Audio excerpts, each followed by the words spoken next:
Our viewers joining us here on multimedia platforms here on CGTN. Correspondent Shane Hahm joining you here. I want to describe to all our viewers where I am standing. I'm currently standing at the summit site, at the press center for this historic third Inter-Korean summit between the leaders of South Korea and the Democratic People's Republic of Korea. Right now I'm in a venue here in central Seoul, located at what is known as the Dongdaemun Design Plaza, where thousands of media and journalists have gathered here over the next 3 days to cover this historic event. Anyone that's visited Seoul before knows that this area is in the heart of this city, where this very remarkable architectural piece of venue is located here. And this is where officials have set up this press center so that the world's journalists can gather and get this information from this historic summit. So for those of you just joining in and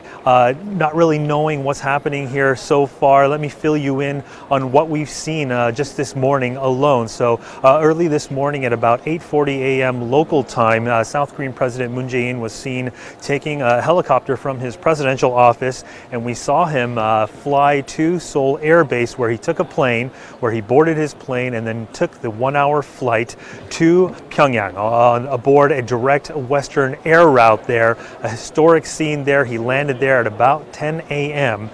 Where he was greeted by DPRK leader Kim Jong Un, as well as his wife. The First Lady's embrace there. A truly historic scene. The first time a South Korean president has stepped foot in the DPRK for the first time in 11 years. Now, what else we saw after that? We saw a short welcome ceremony at Pyongyang's Sunan International Airport, and then from there, an impromptu car parade was held, where we saw both Chairman Kim and President Moon with their heads out of the back seat of a black Mercedes there, driving through the streets of Pyongyang, as residents there in Pyongyang were waving flags and shouting and cheering this summit on, so that it could be a success. From there, where they went to was what's known as the Baekwa 1 State Guest House, where President Moon will be staying.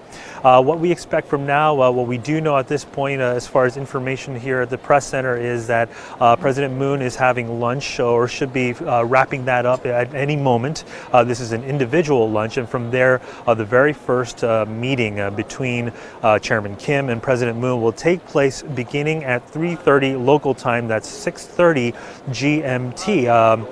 We know the pleasantries. We've seen that since that first historic Inter-Korean summit back in April at the border of Panmunjom, the novelty of these two leaders meeting has worn off slightly. This is the third meeting in 5 months that these two leaders are having. So what the presidential office here in Seoul has described this summit as is, aside from the pleasantries, all the formalities and the celebrations, what they want to do is really get down to work and discuss really a lot of the issues that are at stake between these two sides. We don't know the exact details of what the agenda items will be for this summit, but we knew broadly, according to the presidential office, what these are. Three main issues. The first would be, of course, promoting and developing inter-Korean ties, and we've seen that so far this year. Ever since the Winter Olympics, of course, those images were shot across the entire world.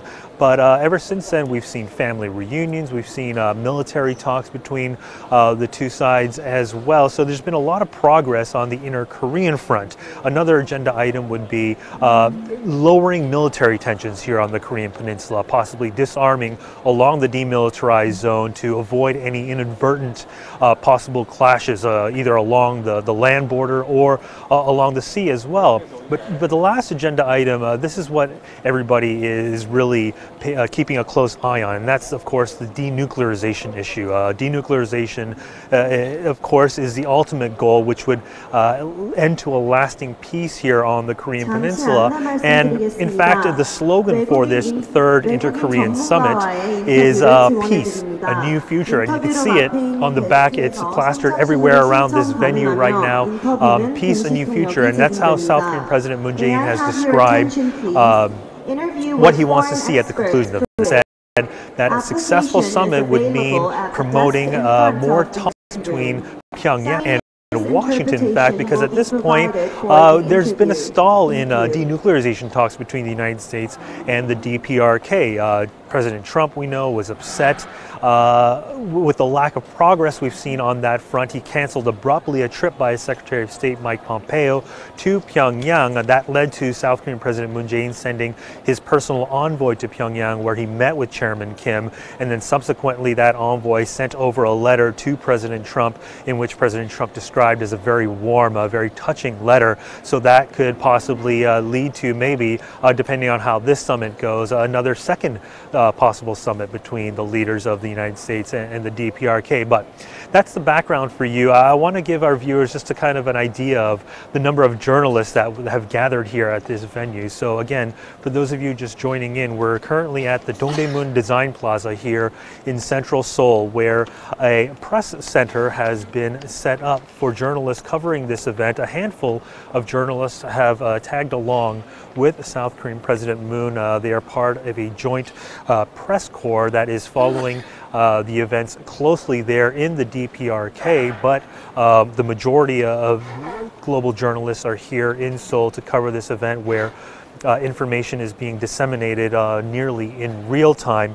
Earlier, another historic event aside from South Korean President Moon and Chairman Kim embracing was we got our very first images, live images from the DPRK being broadcast nationwide here in South Korea. That's something that we've never seen before in the past, where to see live images from the streets of Pyongyang here in South Korea is a very rare event. So again, what you see there on your screens, the official title for this summit is the 2018 Inter-Korean Summit Pyongyang. The first summit, of course, was held back on April 27th at the Truce Border village of Panmunjom. That's where we saw South Korean President Moon Jae-in step over the border momentarily into the DPRK. The next summit was held very impromptu, unannounced to the media, which happened a month after that on May 26th. That occurred on the northern side of the demilitarized zone. And as you take a look at what's happening here at the main press center, journalists from all over the world, include both domestic and foreign media, are gathered here at the Dongdaemun Design Plaza to cover this historic event. Officially, according to organizers, there are more than 2,000 media personnel registered for this event. This location here probably accommodates several hundred, both print, visual, and TV journalists are all gathered here as well, bringing the news of this summit to the rest of the world here. So I want to leave it to our cameras to really, for our viewers to take in the scene of what's happening here.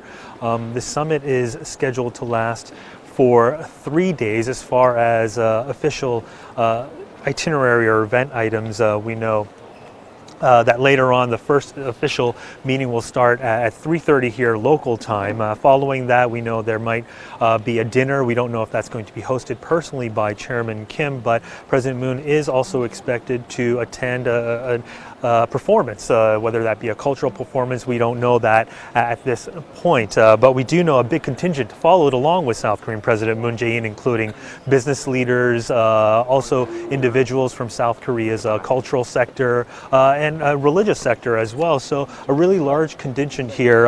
There are high hopes for South Korean President Moon Jae-in to promote and advance inter-Korean ties. We know so far, like I said, we had the Winter Olympics earlier this year.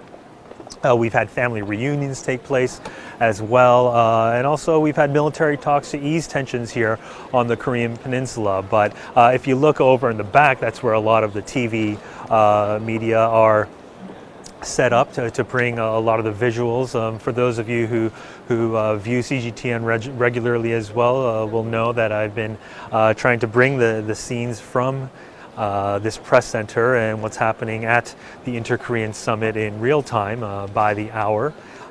Many domestic and foreign media all gathered here to bring those events. Now, of course, the main issue of denuclearization is on everyone's mind here, not just here in Korea, but of course all over the world. And I want to talk to our explain a little bit about where denuclearization is at this point. That is the ultimate goal, according to South Korean President Moon Jae-in. Why we're at a standstill right now. I mentioned briefly that U.S. President Donald Trump was upset about the lack of progress on that front. What the United States really want is for the DPRK to really take concrete measures towards denuclearization. And that begins with getting a precise inventory of the exact arsenal that the DPRK, the number of warheads they may have. They want to let outside inspectors into the country to be transparent, to get an idea of where the DPRK is at this point in terms of their nuclear power at this point. The DPRK, on the other hand, they want to see a formal end to the Korean War. We all know that the Korean War ended not in a peace treaty, but rather a ceasefire, an armistice. So technically this war is still ongoing. So what the DPRK wants is security guarantees and an end to the Korean War before any concrete measures to denuclearization. So that's going to be South Korean President Moon Jae-in's largest task, is to try and find some sort of mediating point, some sort of compromise, so that denuclearization talks between the United States and the DPRK can continue.